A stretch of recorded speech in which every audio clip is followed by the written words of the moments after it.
The rain came down in unrelenting sheets, blurring the world into a smear of gray and turning the cracked pavement of the bus station into a patchwork of shallow, rippling puddles. Paul Turner, a wiry man in his late 30s with kind eyes and lines of wear etched deep into his face, tightened his grip on the handle of his worn-out umbrella. At his feet sat a grocery bag, its plastic edges stretched thin around a week's worth of budget-friendly meals. Paul rarely had time for himself between working long hours as a mechanic and caring for his 6-year-old daughter Ellie, but tonight, even fatigue couldn't blind him to what was unfolding nearby. A teenage girl stood alone beneath the station's flickering light. She wore a thin, soaked hoodie, shivering against the cold, her gaze darting nervously toward each passing bus, as if hoping one would rescue her from the isolation of this rain-soaked night. Paul noticed the way she shifted her weight from one foot to the other, and the way her shoulders trembled. Instinctively, he took a step closer, pausing only when the girl cast a wary glance in his direction. She was no older than 16, with wide, fearful eyes and the kind of posture that spoke of someone used to bracing for the worst.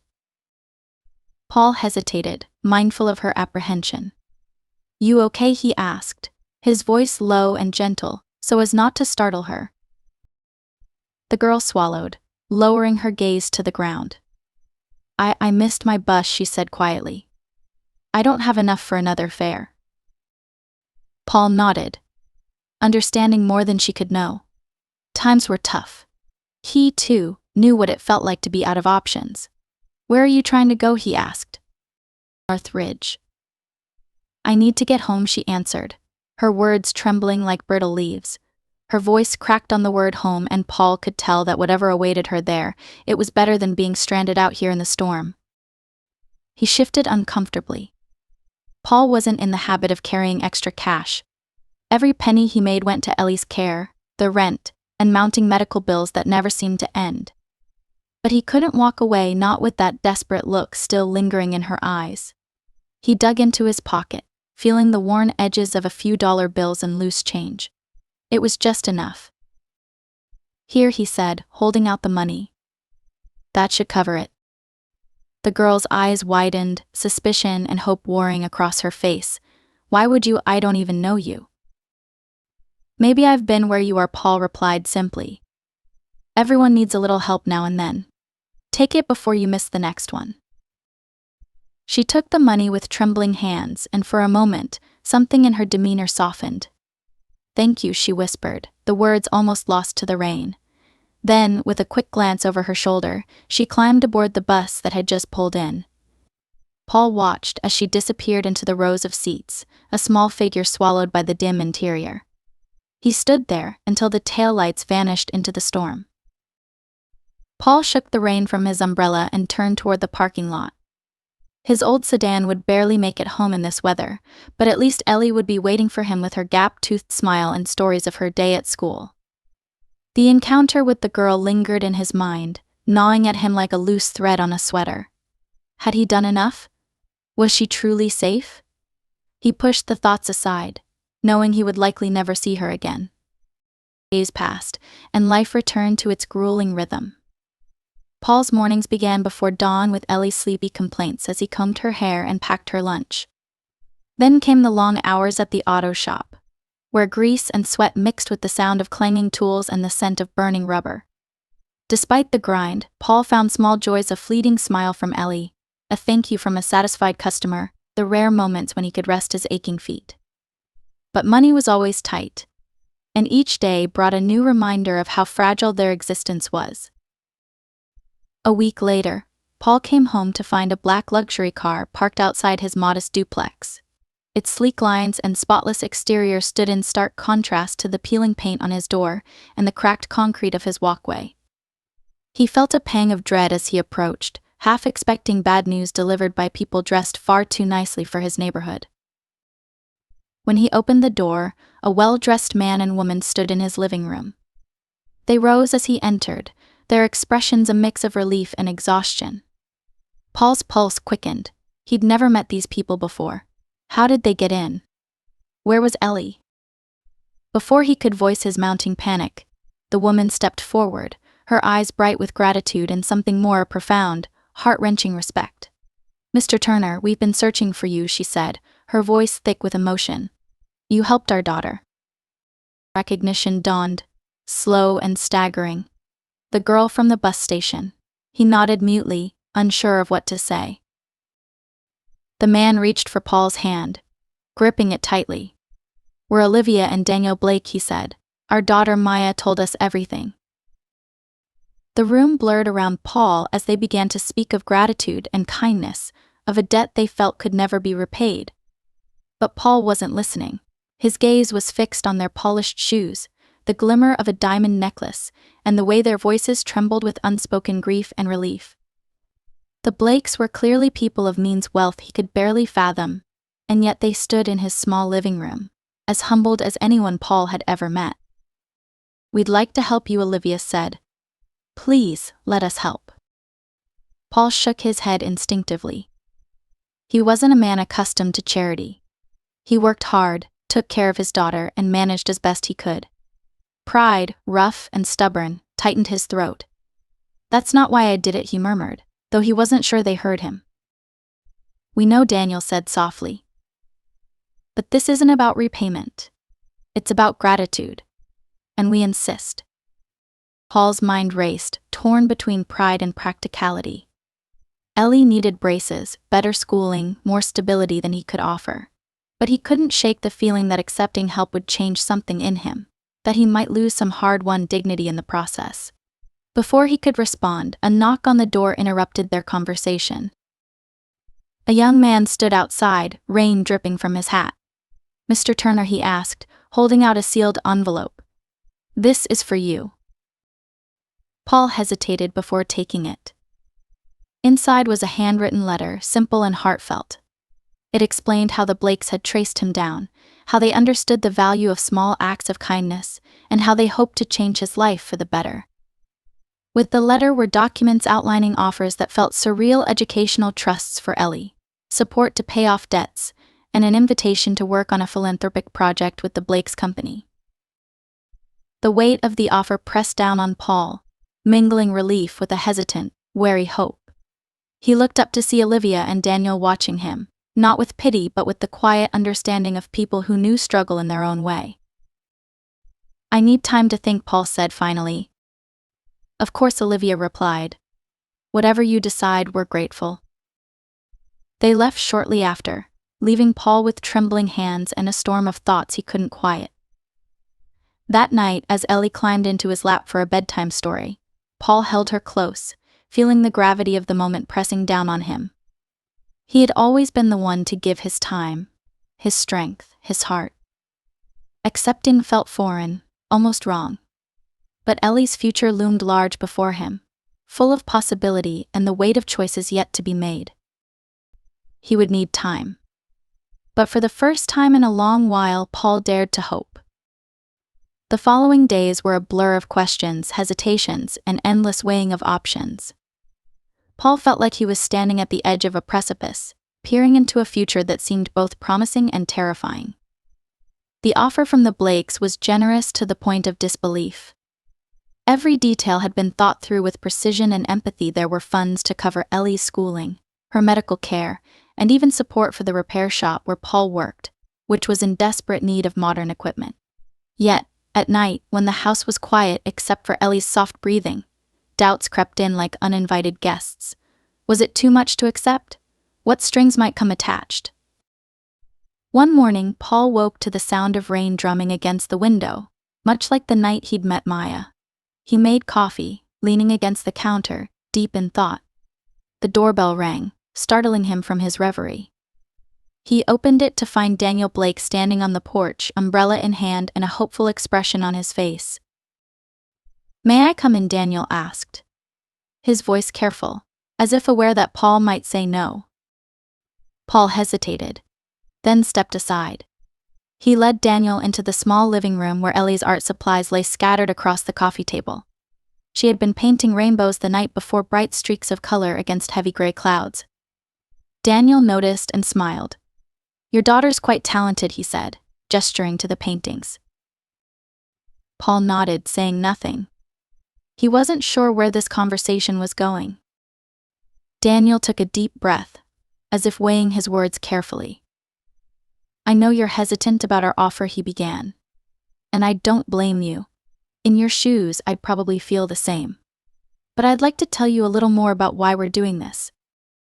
Paul folded his arms, nodding for Daniel to continue.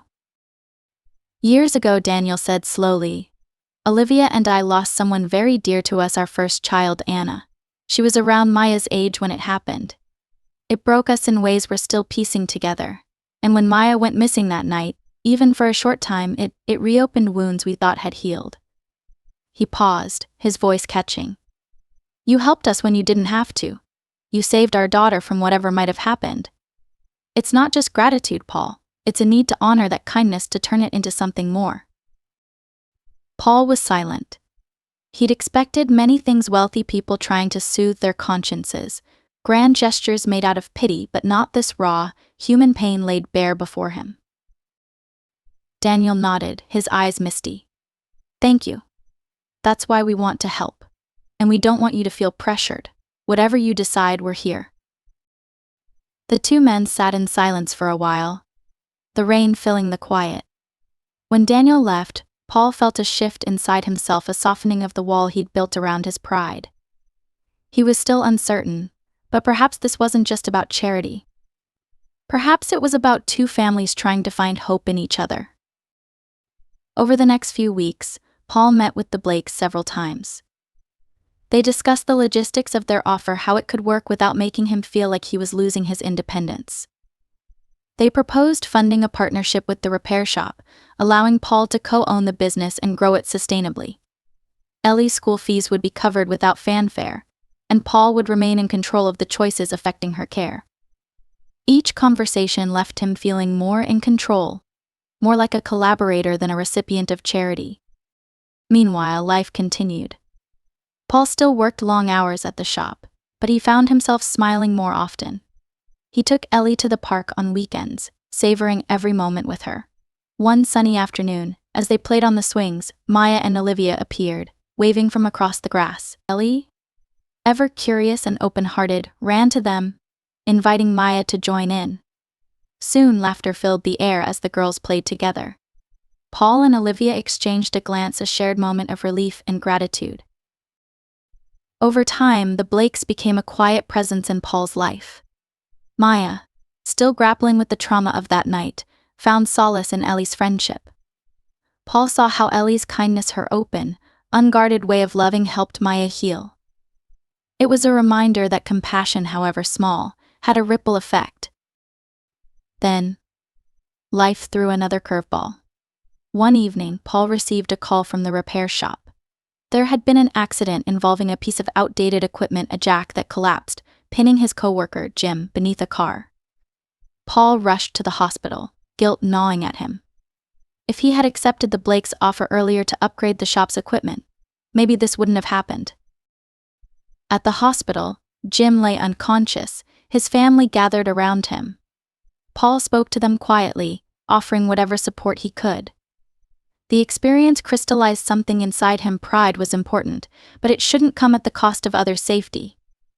The next day, he called Daniel and agreed to move forward with the partnership. The shop was upgraded with state-of-the-art equipment, and Jim eventually recovered, though he'd carry scars from the accident. As the weeks turned into months, Paul found himself balancing his work and the new responsibilities that came with the partnership.